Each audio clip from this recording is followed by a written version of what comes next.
Hi, everybody. It's day 24. Welcome back to the land of let's think about some things in education. How are you, Kelly?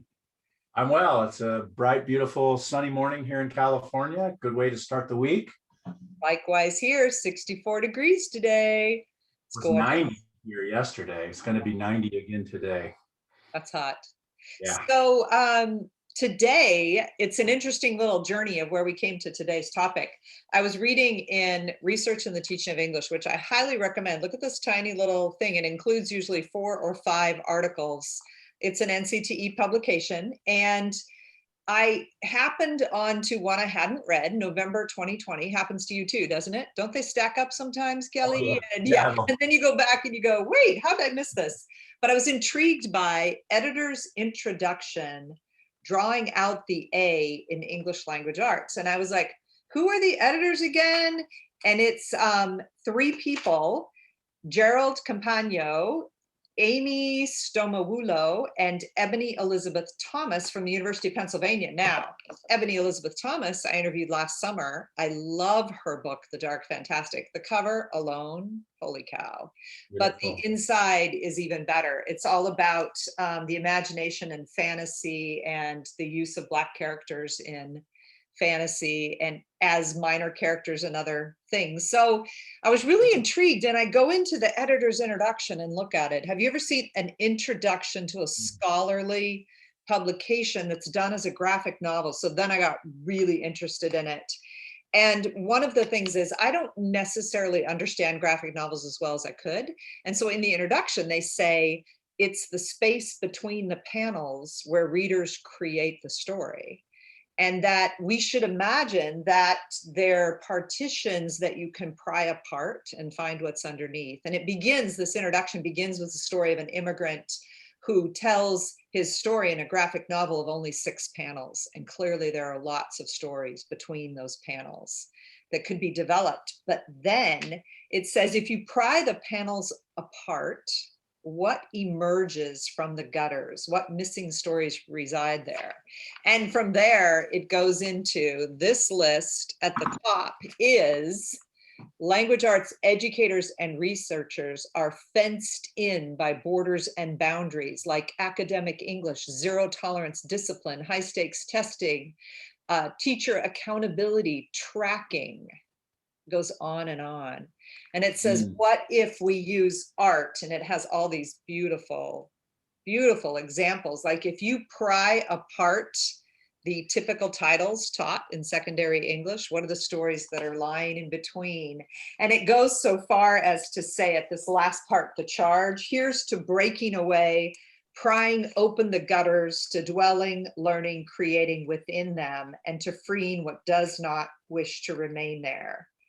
Here's to doing irreparable damage to the partitions instead of those fenced in by them.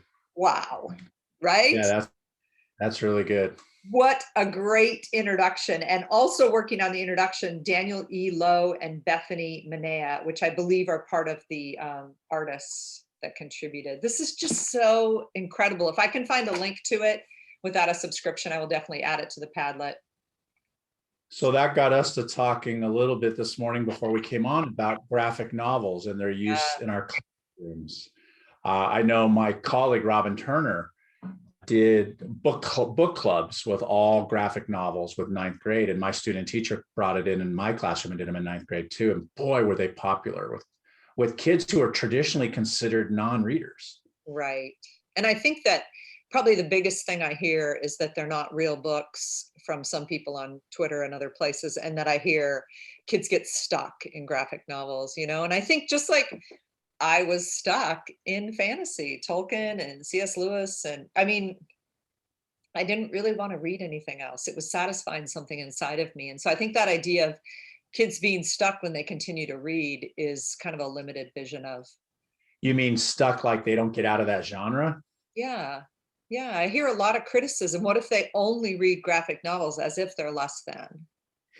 I would recommend, and it just came to me, so I didn't pull it off my shelf, but Steve Krashen's book, The Power of Reading, has a lot of research in it, which he shows that kids really don't get stuck.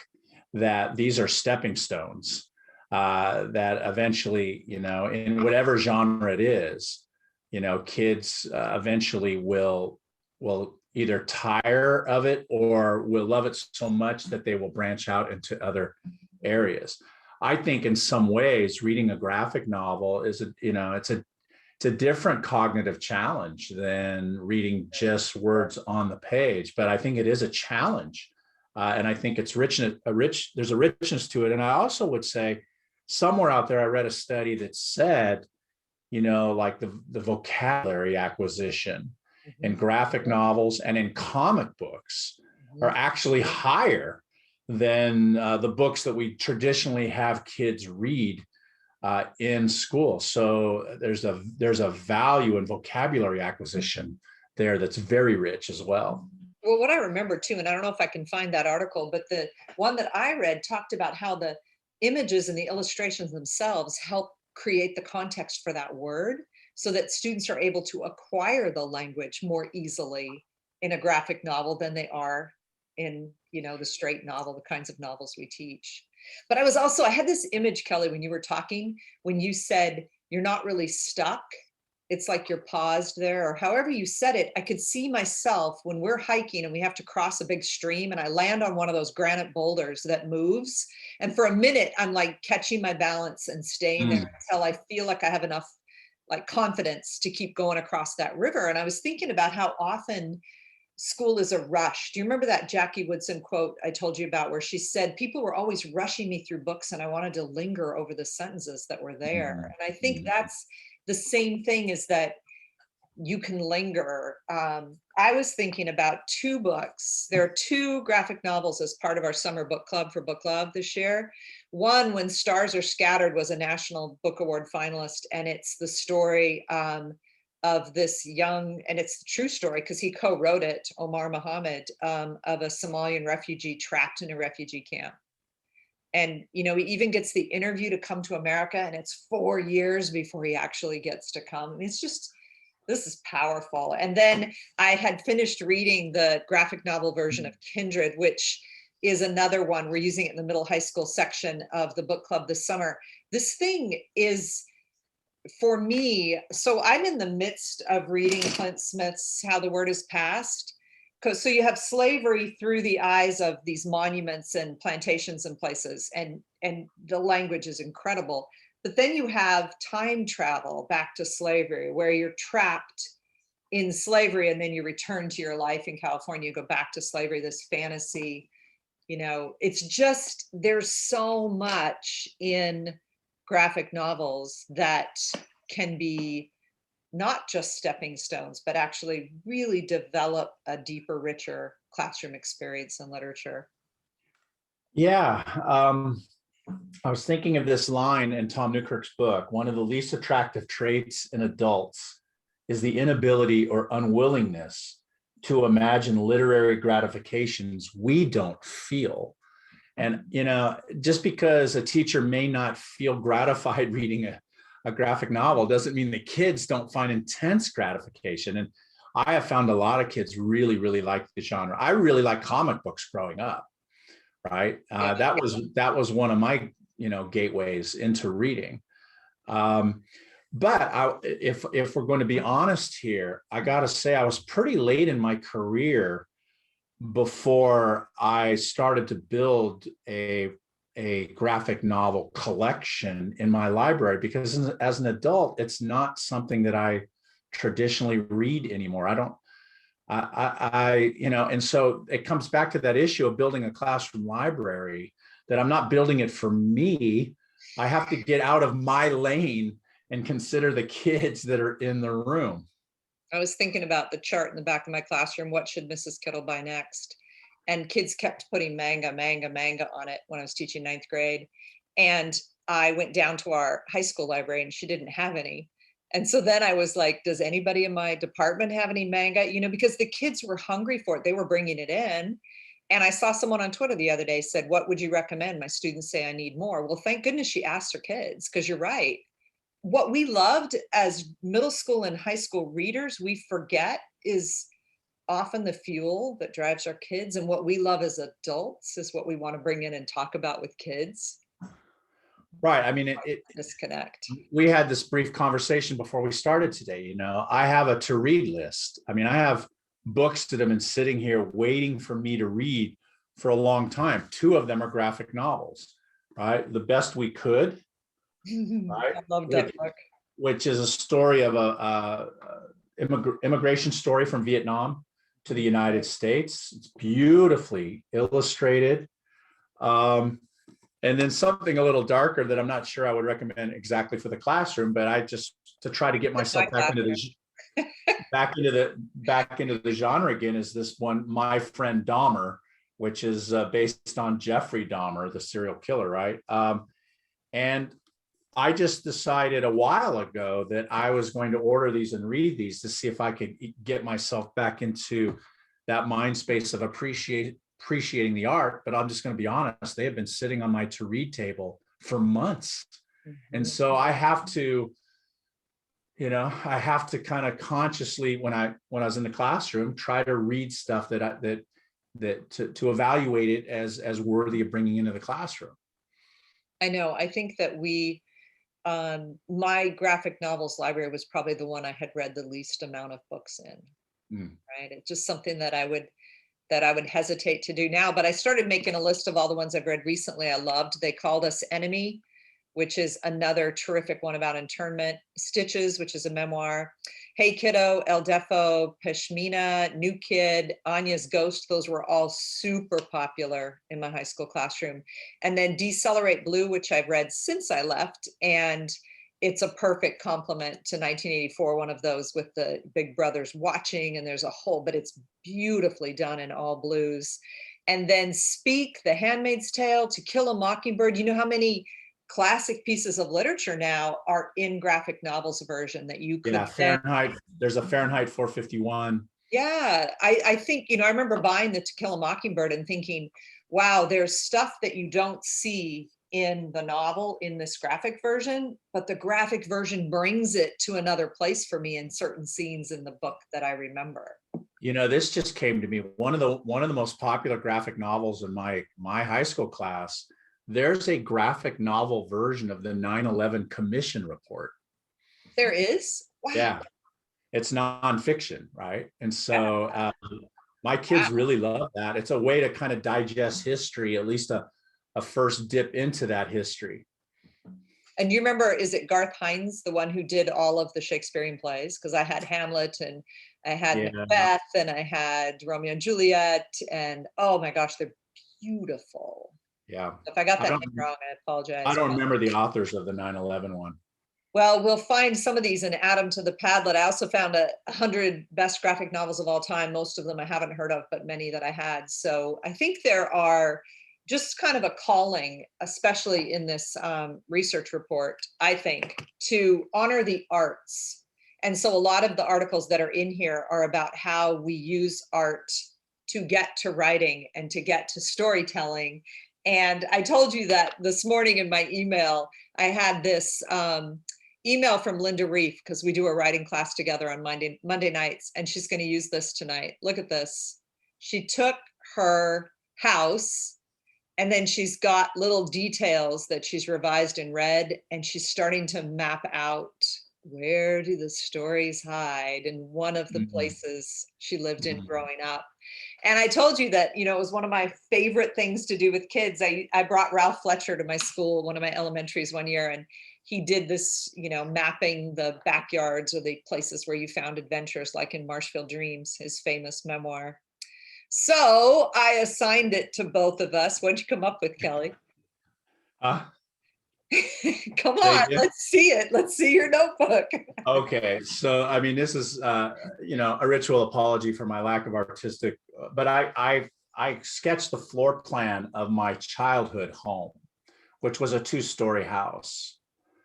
And I have to say that just saying this is the dining room, this was the kitchen, this was the garage, just that act bubbled up things that I haven't thought about in a long time, the stories that are hiding in my childhood home.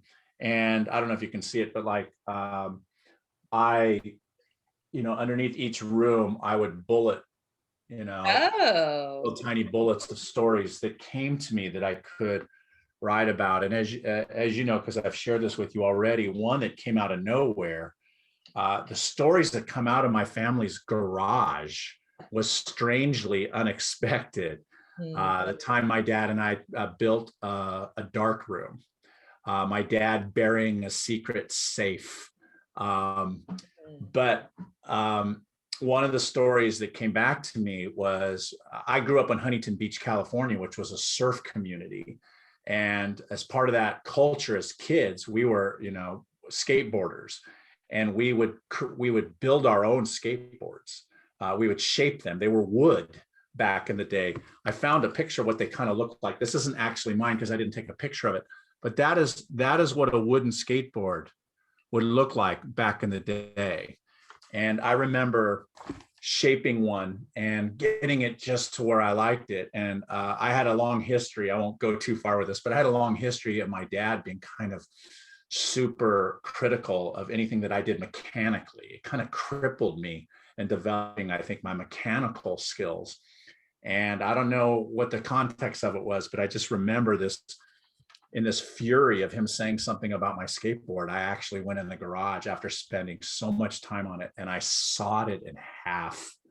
Right. And so I have this story that I want to go back in, and I actually I've started to write it a little bit, but I'm going to come back to that for sure. That's a story that was been hiding in my garage for all these years. And you really probably haven't thought about it in all that time. Isn't that incredible? Like I noticed in your bullets, I would like to do that for mine because it's just a few cryptic words. Dad in danger was the only one I could read as you were showing it. And Yeah. there's stories. I remember being in the family room in the late 1960s, the Watts riots in Los Angeles. My dad was a police officer. And I remember him saying goodbye to us in the family room and saying, I don't know when I'm going to be back home. It may be a number of days before he come home.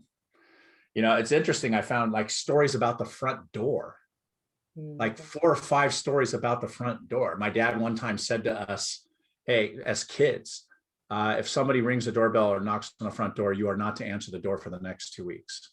And it had to do with my dad was a homicide detective. Yeah. And I think it was some sort of threat to him and to the family. Do not go near the front door. And none of these stories, I hadn't thought of any of these in all these years until this morning when I sat down and started mapping that out. We all have stories to tell.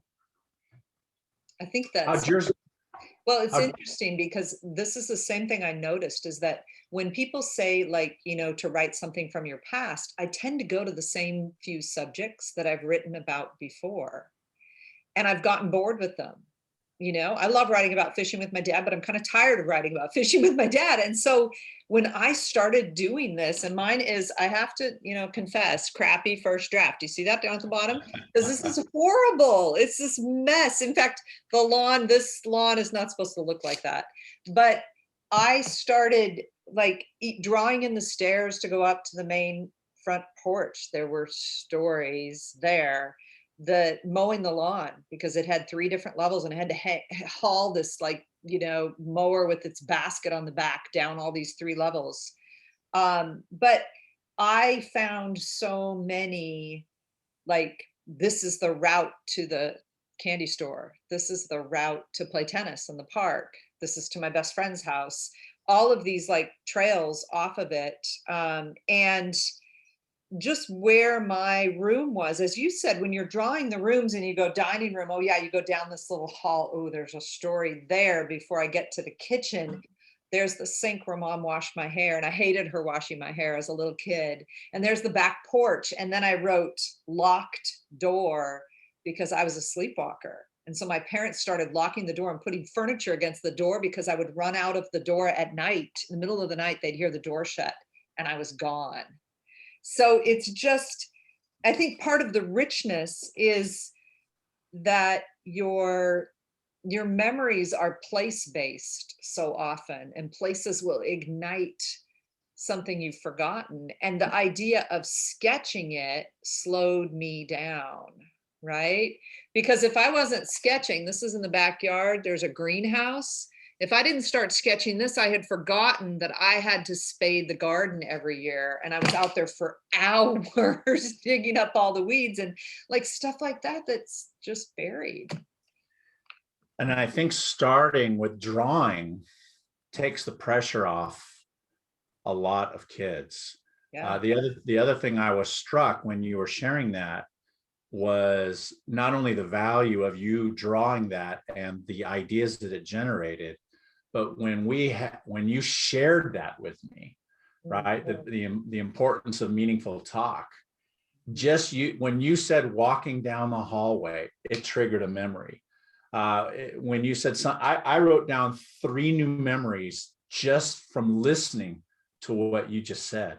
So having that meaningful turn and talk, turn and share kind of dynamic in the room is really, really important, rather than, hey, everybody, take out a sheet of paper, let's write about a childhood memory, go.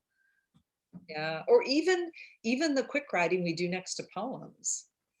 But it's like this allowed us both to access things we haven't thought about.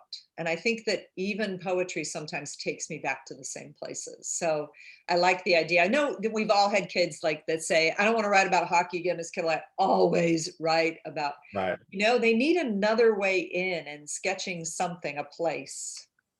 Yep. Be powerful. Loved it. Yeah, it's a good thing. So it's Monday. Hope everybody has a good week. We have guests this week that are awesome.